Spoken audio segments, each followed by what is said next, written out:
Welcome to Still Untitled, the Adam Savage Project. I'm Norm. I'm Adam. And I'm Bill. Bill Doran. Wow, we got like model making guests week by week.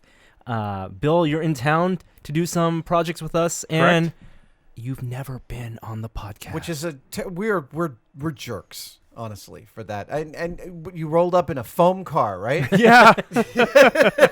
That'll happen someday. the door opened and unrolled like a mat, like a yoga mat. Actually, Jamie Heineman and I used to have long discussions. Jamie, because both of us, it's like, you get into a small fender bender with a painted fiberglass bumper, and it's like $2,500 to repair that dumb thing. And we're like, why don't cars have like 4 feet of pillows where you do like boom, ha ha ha, and keep going?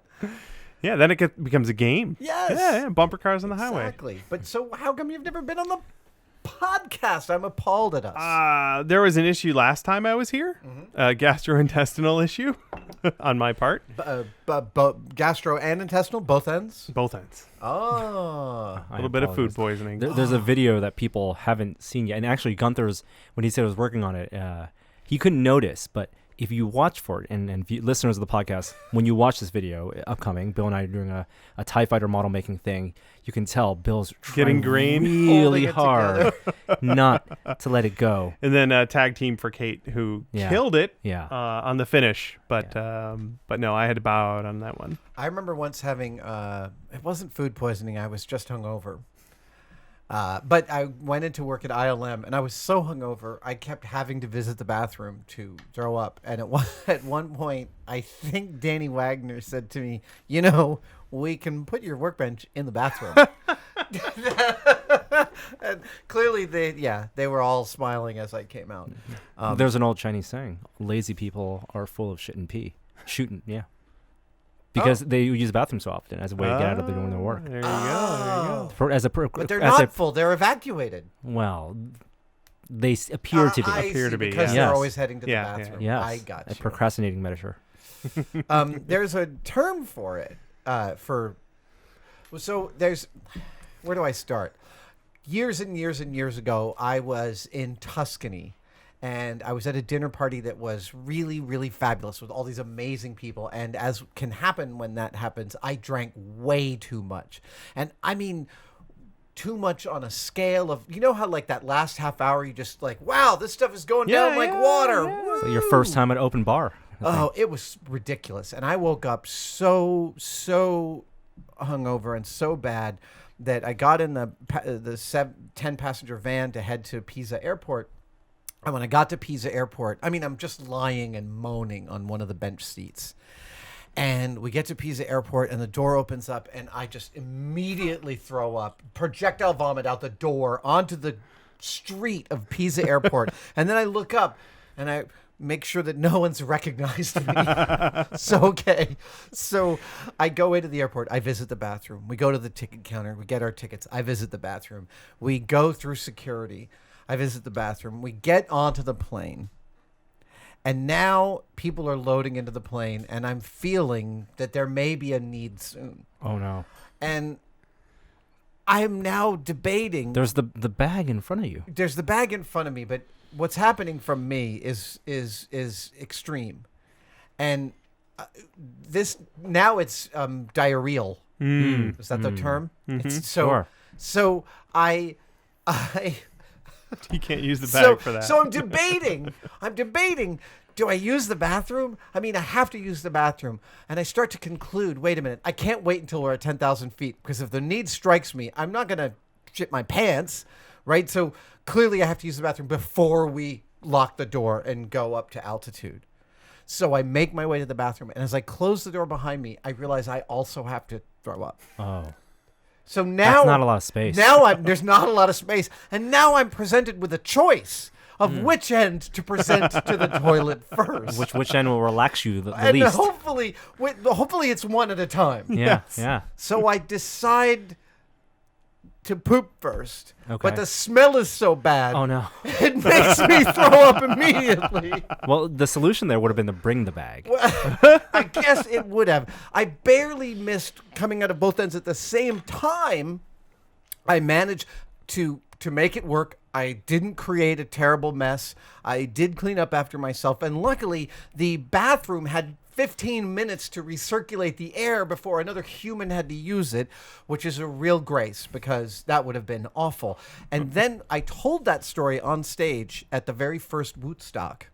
And at the very first Woodstock, in the middle of that story, someone in the back I'm halfway through it, and I'm miming with my body which end of myself to present to the toilet, and someone yells, "Great story!" Oh. And then at the autograph line afterwards, someone said, there's a term for when it comes out of both ends at the same time, and it's called the rooster tail. Oh, wow. That is the roughest start to a podcast we have yet had. Hi, Mom. My mom just texted me. She saw Hamilton today. Wow. At a Wednesday matinee. And just texted me and said, it's magnificent and beautiful. I'm going to call her after the podcast to talk about it. Because she hadn't seen it yet. Got to unpack that experience. Yes. Totally. Still a thing. Bill, as is customary, because it is your first time on this podcast, let's hear your origin story. Yeah, you were bit by a radioactive spider. Yep. A foam spider. Actually, I am a twin. And my parents did not know they were having twins until the day we were born. So, wait. No sonogram until the day of, for some reason. Like the 80s Why? or something? Yep. Your mom doesn't shave her armpits? What's going on? I don't know. I don't know why I would extrapolate that. I'm just thinking the all natural thing. It's a New York thing. So if we go way, way back. I'm sorry for talking about your mom. That's like that. fine. I'm sorry, Bill's mom. I'm sorry, my mom. Okay, sorry. Go ahead, Bill. Yeah, they had that. They did a sonogram the day of, and they were like, "Oh my goodness, there's 4 arms, there's 4 legs and 2 heads. Oh, there's 2. You're about to give birth to a cat bus. 2 whole bodies. Everything's fine. Excellent. 2 whole human beings." Then my parents had the realization, we prepared for this, but now we have half of everything we need. And they had to run out and buy and their friends were great, got them tons of diapers. And they made everything out of foam quickly, and there goes, that's your origin. Are you identical or fraternal twin? I'm a real twin. I'm identical. A real twin. Sorry, I'm a fraternal. Somebody asked me this recently.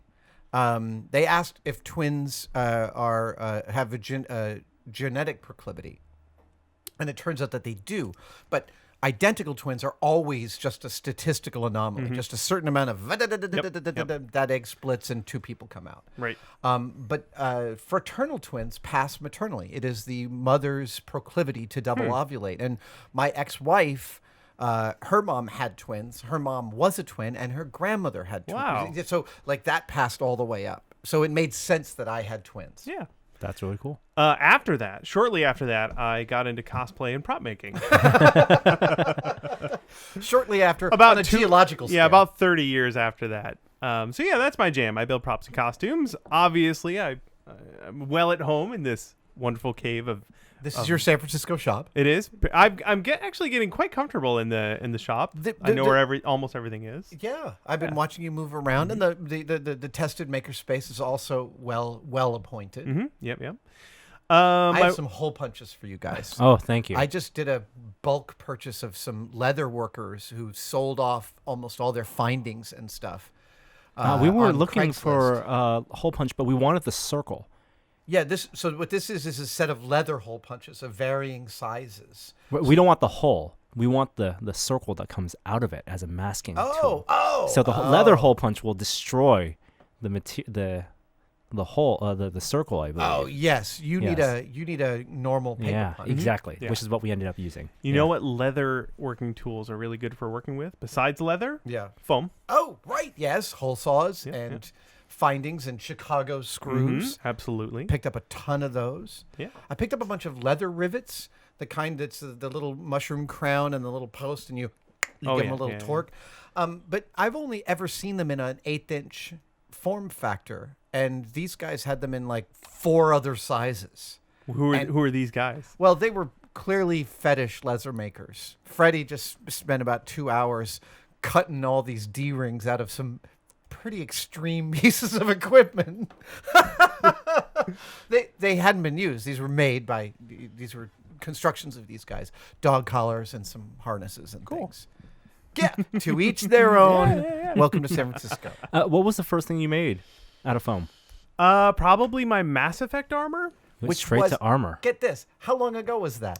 2012, 6 years ago. 6 years ago. 6 years. Wow. From here's my first costume to I am published author of multiple books on foam smithing. Yeah. Bow before me.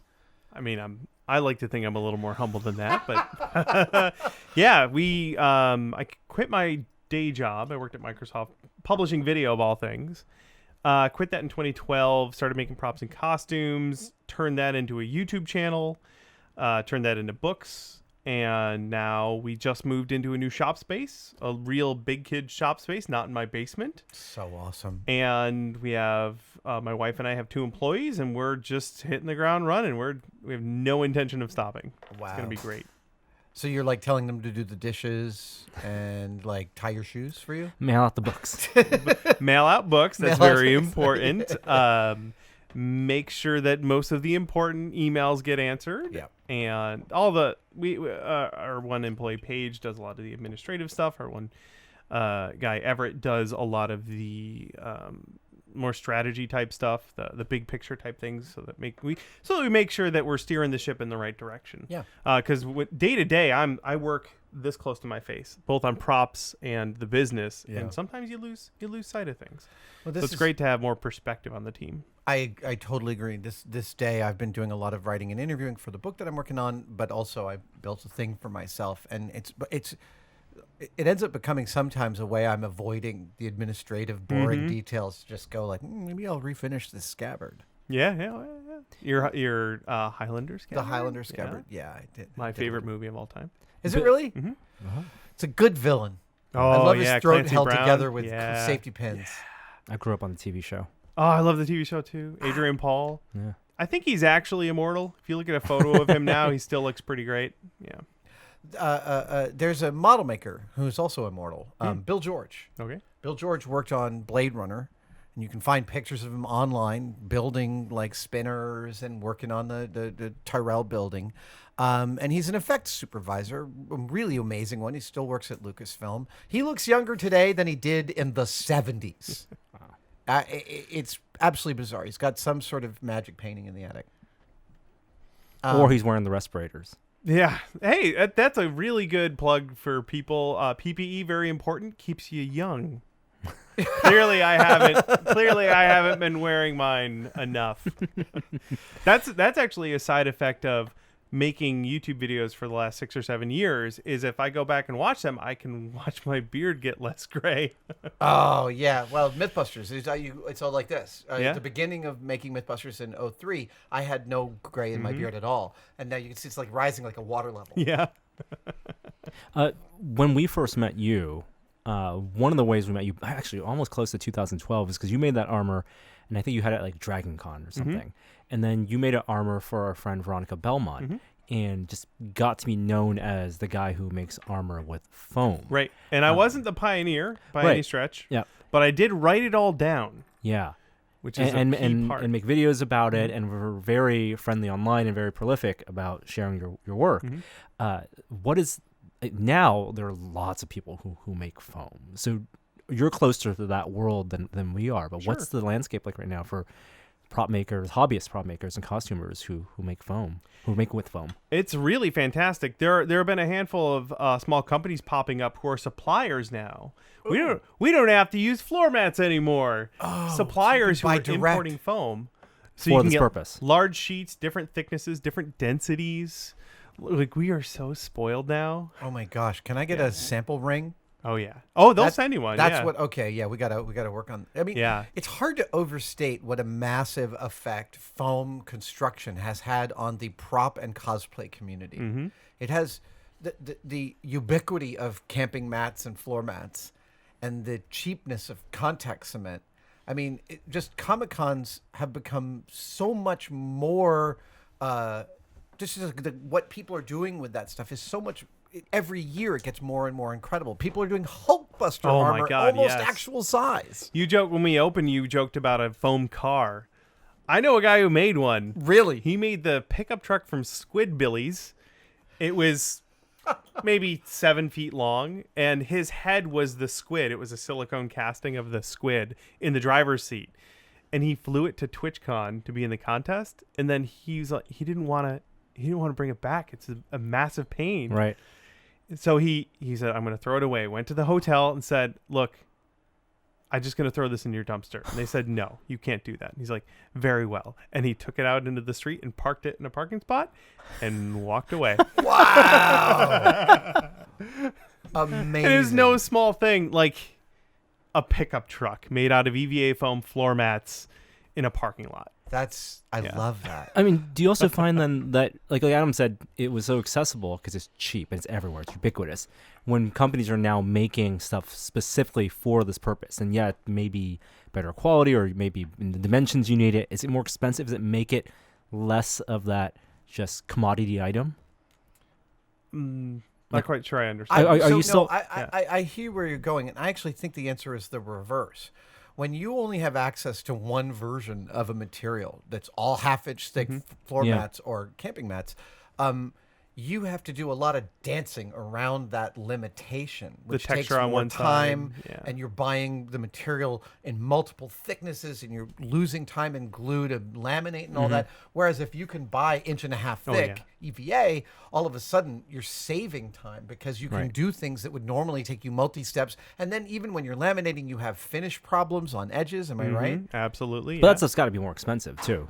Not that much more expensive. I'll tell you that. Especially too, sometimes the floor mats. I mean, not all floor mats are created equal. The Harbor Freight ones are really cheap, but they're not great.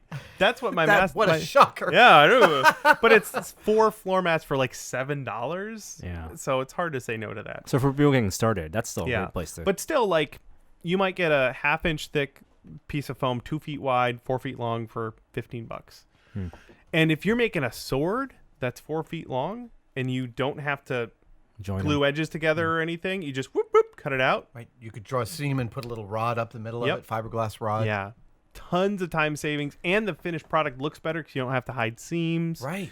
It's really remarkable where the whole cosplay thing is now that people are importing foam. That's really cool. Hey everybody, Norm here. Before we continue, I want to let you know that support for today's show comes from Backblaze, offering unlimited cloud backup for Macs and PCs for just $5 a month. Backblaze backs up documents, music, photos, videos, drawings, projects, everything. Access all your data anywhere in the world on the web or on the go with your phone. And best of all, you can restore just one file or all of your files. The choice is yours. And if you have a complete system failure, you can purchase a hard drive with all of your data on it, overnight it via FedEx, and restore by mail. You can even return the drive and get a full refund. It's a win-win. Backblaze has over 600 petabytes of data under management, over 30 billion files restored. That's a lot of return documents and memories, and Backblaze is gimmick free. There's no additional charges, just $5 a month for full backups. Make sure you visit backblaze.com/stillentitled so you know where you came from and continue to support the show. I use Backblaze myself, and it's been a godsend on the many times that I've lost files and needed to access files remotely. Receive a fully featured 15-day free trial at backblaze.com/stillentitled.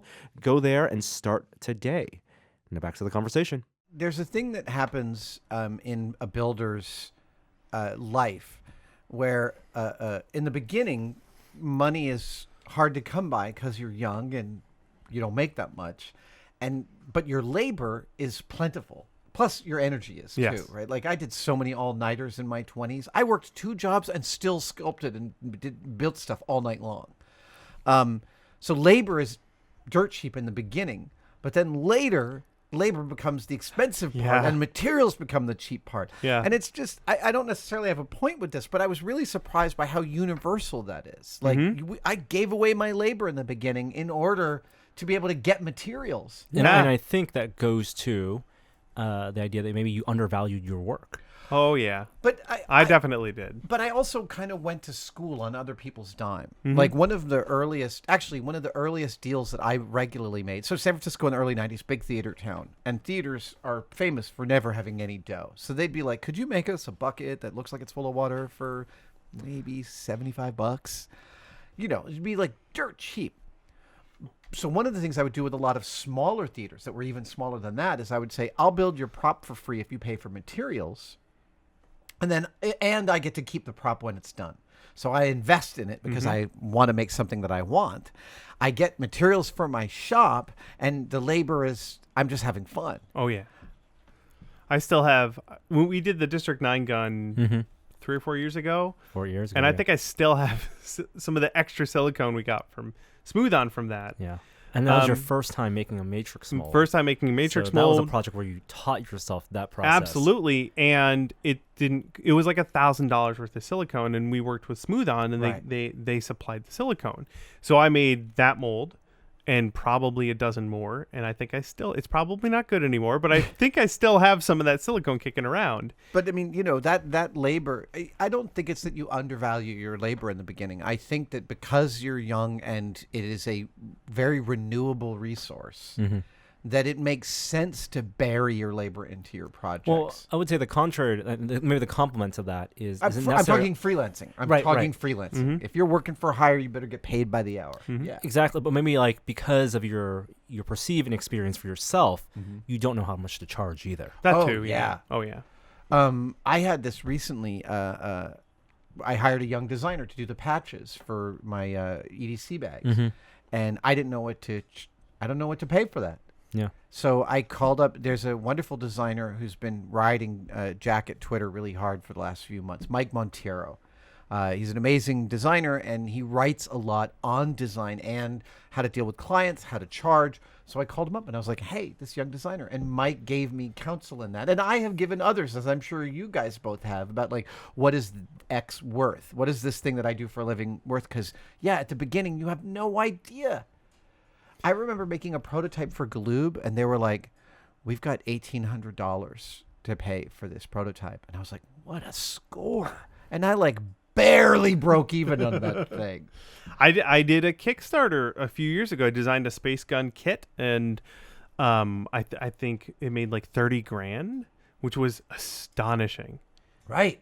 I didn't see a penny of that. No. Fulfillment. It goes and it fast. took 2 years to fulfill the whole thing. Oh, man. Yep. Yeah. And now I can't look at that prop.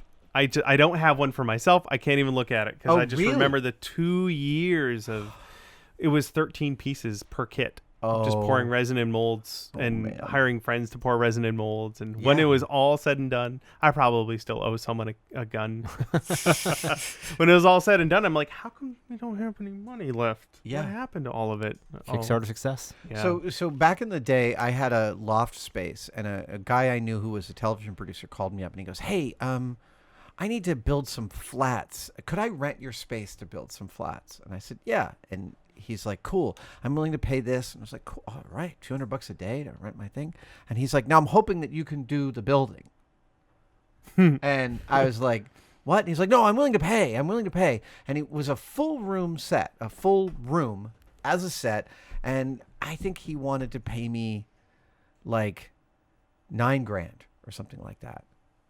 No, wait. Yeah, something like that. And to me, that sounded like an absolute Midas king's ransom worth of money. Right. But I called up my friend Todd Bray, who's an experienced scenic artist. And I was like, Todd, what's wrong with this picture? And he's like, oh, they're totally screwing you. That is easily a $20,000 job. Wow. And not even, forget about the shot. They are totally screwing you.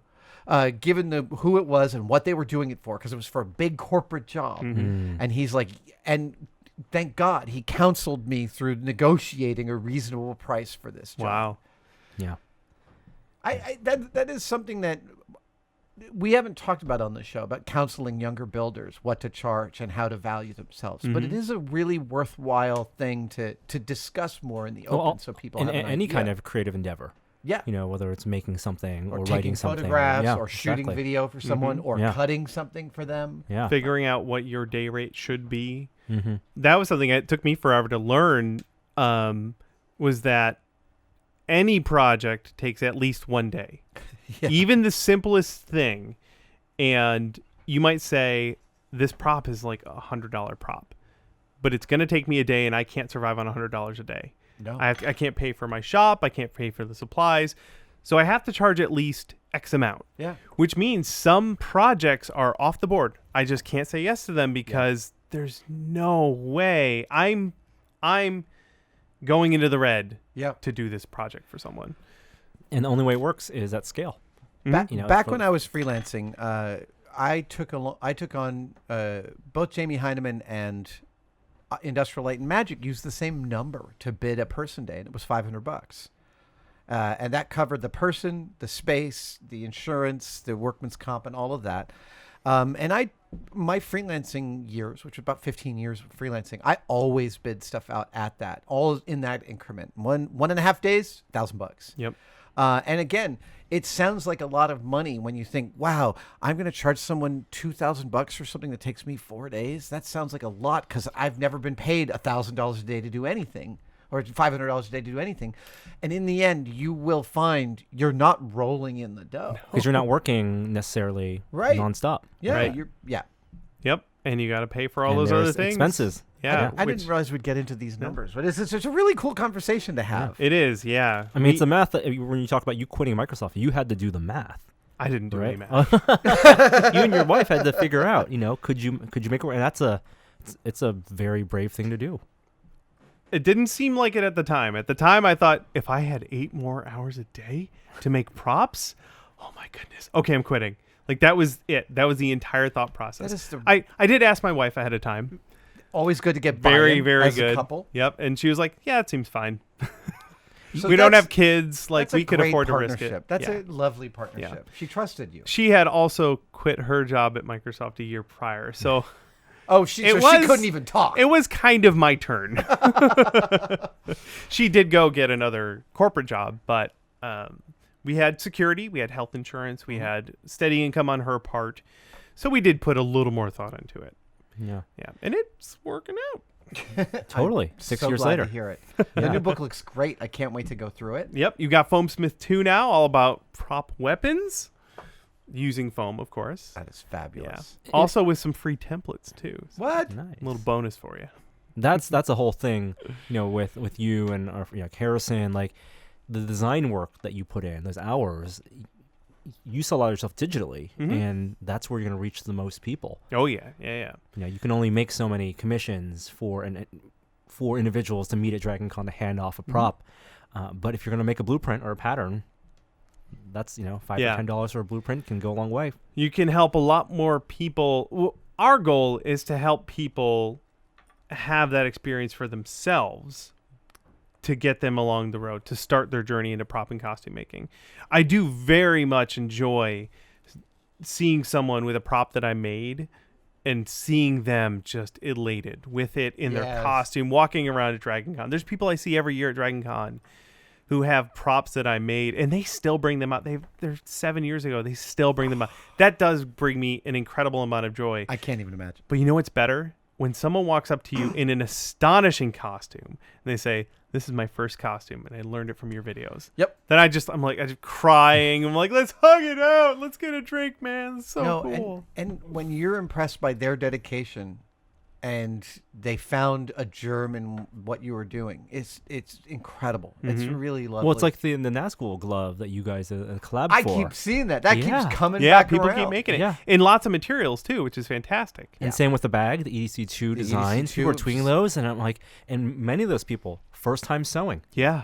Right? And I think when we were doing our videos, when we're shooting this week, I came to realize a lot of what we do is just getting people over the hump to realize this looks like crap. This looks like crap. This looks like crap. Oh my God, this looks awesome. And I show them it's the same thing every time.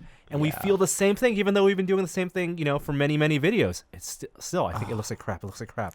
And then 3 hours later, that final wash, oh my God, this looks amazing. Well, putting on that first coat of primer is always... Yeah. It's always a lovely tying it all in. And you soak it in, you're like, that looks nice. And then you look closer. I missed a spot right there. All right, get the sandpaper. I did a spaceship building workshop at TED a few years ago, and I said I needed a classroom for 40 people with tables laid out like this, and I need a room that I can spray paint in, because having done this before, I realized doing kit bashing is nothing until you until you prime what you've been kit Yes. bashing, and then all of a sudden it comes together. And so they couldn't find a fully evacuatable room, so they just rented the room next door in the convention center, and they turned it into a murder room. Like, they coated the whole carpet in that plastic, and they coated the walls in plastic. And I wore a respirator and used up like 15 cans of gray primer in there. It really looked like a complete Dexter set right away. That would have been a fun thing to live stream into. Oh man! Occasionally just walking in. And then you recently did that again with a cardboard helmet, right? Yes, this last year at TED, I did a workshop in helmet building with your beautiful design. It was lovely. So that was really cool because when you're working with foam, you're playing with the same thing that I got my start in, which is planar forms like paper, easy things, and realizing that that foam is the same as carpentry, is the same as sewing, as welding, and the cardboard thing was how to build a compound curve, like something that goes over your head, using a non-compound bendable material like corrugated cardboard. And repeatedly that day, I kept on watching people make that first, like, the bend that brought it together, and heard, yeah, it's really, really cool. That was really fun. But I did that all in Pepakura. Yes. So I 3D modeled it and used Pepakura Designer to plan out the forms, and then had it cut out with a laser. Now, has Pepakura expanded to foam yet? Yes. Oh, they have. You can find, like on the RPF and a lot of other places, Pepakura files that have been modified specifically for foam. Okay, modified for foam, but Yes. does Pepakura have a foam output? I don't See, they think should. so. It assumes the material is always Right. zero thick. Yeah, yeah. Exactly. And Yeah. there should be, you could, with finite element analysis, take any form and be able to cough out foam templates for it. You say, Sure, I'm going to yeah, use yeah. this amount of foam, and it would make And suggestions. the thickness is so crucial. Yeah. Yeah. I mean, guess- I would assume you'd probably do everything out of a uniform thing, but there would be specialty where you go, oh, I have access to 1.5 inches or 1.25 inches. I have these thicknesses available. Yeah, yeah. Or it's just the inner layer of your material, and it looks like a flipped out mango. Is what everything looks like, right? All Yeah, your a seams lot on of the finishing, outside. lot of bondo in those long channels. Yeah. Yeah. You mentioned Dragoncon, and by the time this podcast comes out, it will be the week of Dragoncon. Are you heading there? Are actually. you going there? Sure am. Every year. Every Until year. the Hyatt stops letting me reserve my room 1 year in advance. I'll be there. That's fantastic. Anything yeah. special at Dragoncon you'll be unveiling, or things you'll be waiting to see? We have a couple of small things we might be able to put together. We have 5 days to do it, so unlikely. We've been very overwhelmed with our shop move. We're just excited to have fun, take some time off from our shop, and just let Dragoncon wash over you. Which it totally does. Yeah. It's a wave. It really, yeah.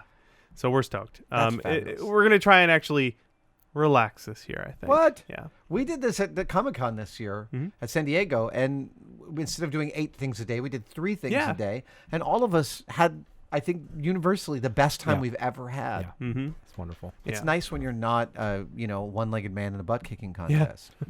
We want to go back to Dragoncon eventually, though. Exactly. Yeah. Oh, yeah. No, must. You let me know. Maybe cook something up. It'd be real fun. We got to figure out some space-themed foam build. Oh, yeah. That's a thing that I'm. Maybe it's making the man maneuvering unit, something that's lightweight, easy to transport, that breaks down. Mm-hmm. But it's something we should discuss. And I know we mentioned Absolutely. foam a lot, but like that's not what all you do. If No, anyone who no, no. watches It's British all you Props do. That's it. Is the thing I love about you is that you start off with foam, but one of the projects that we just did, I don't want to spoil it.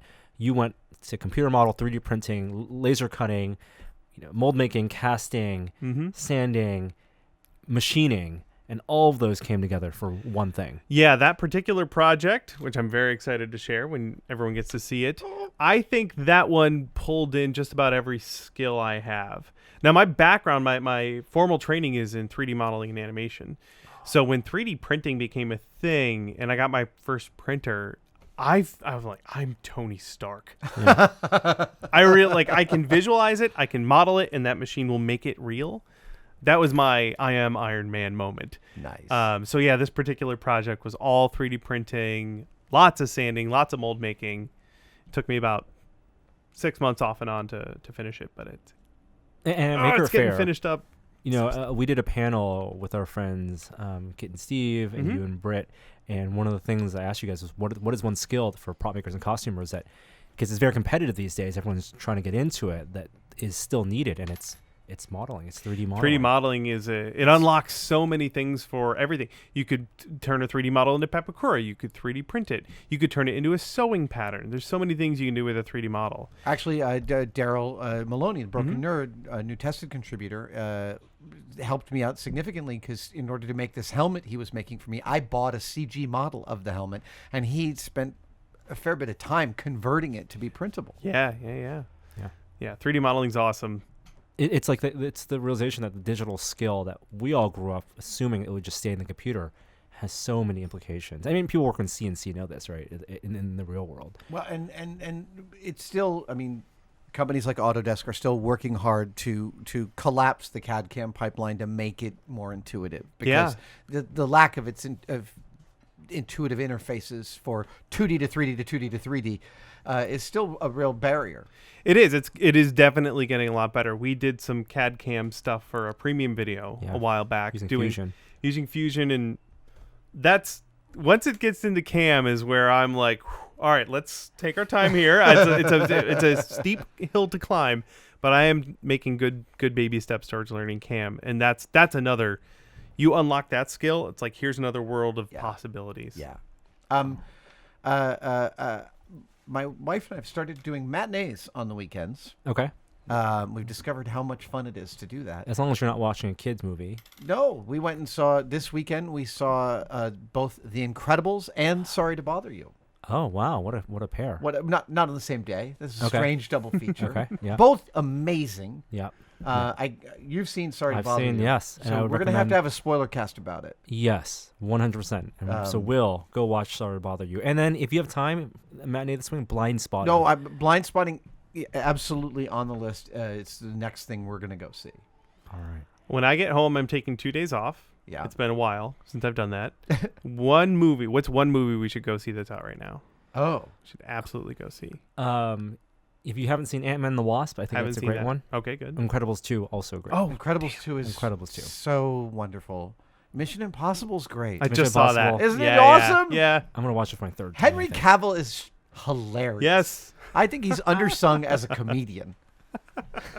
I know too many things. I've listened to 6 collectively hours? 6 hours of podcasts. I need the link to that because I want to go watch it. I still want to read about Henry Cavill cocking those arms. Yeah, reloading his gun. Reloading his gun. Yes, the audio for that was only in the trailer. Yep. When the director was watching the reactions of the trailer, they're like, Tom Cruise is flying a helicopter. Tom Cruise is on the edge of the mountain, and people are losing their minds over Henry Cavill reloading his arms. Yeah, charisma goes a long way. All right, we'll go see Incredibles 2, I think. Okay. Bill, it's been a pleasure having you here. It's been so much fun. Having you here on the podcast, and also having you visit the facilities. Yeah. I'll clean up my mess on the way out.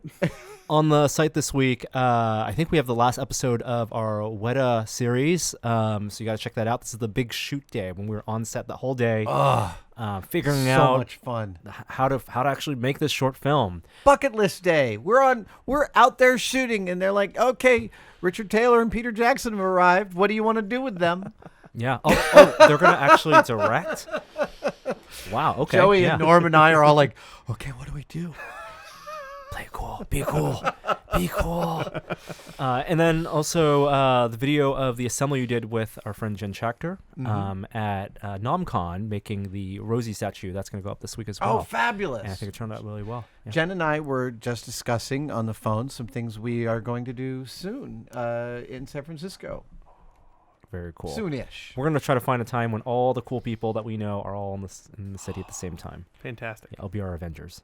Yeah, we're going to go make shit. Yeah. I got to be Iron Man. I called Iron Man. Oh, damn it. Should have been mine. I have a full set of the of fiberglass Iron Man armor that I've never gotten around to fully trimming because that stuff hurts. This just hurts to put on. It itches. There's a reason Downey doesn't wear it anymore. No. There's a reason people make it out of foam. That's right. Yes. All right. That is okay. Yeah, there's so much to go over. All right, we got to go. Thanks for listening. We'll see you next week. Thanks. Bye, guys. Bye. Thanks for listening, everyone. And once again, I want to let you know that support for Still Untitled this week comes from Backblaze, offering unlimited cloud backup on Macs and PCs, all for just $5 a month. Access all of your data anywhere on the web or on the go with your phone, and you can restore whether it's just one file or all of your files. The choice is yours. There's no additional charges, just $5 a month for full backups. You won't regret it. Make sure you visit backblaze.com/stilluntitled so they know where you came from and continue to support our show. Receive a fully featured 15-day free trial at backblaze.com/stilluntitled and go there, start experimenting with it, start protecting yourself from potential bad times. Start today. We'll see you next week.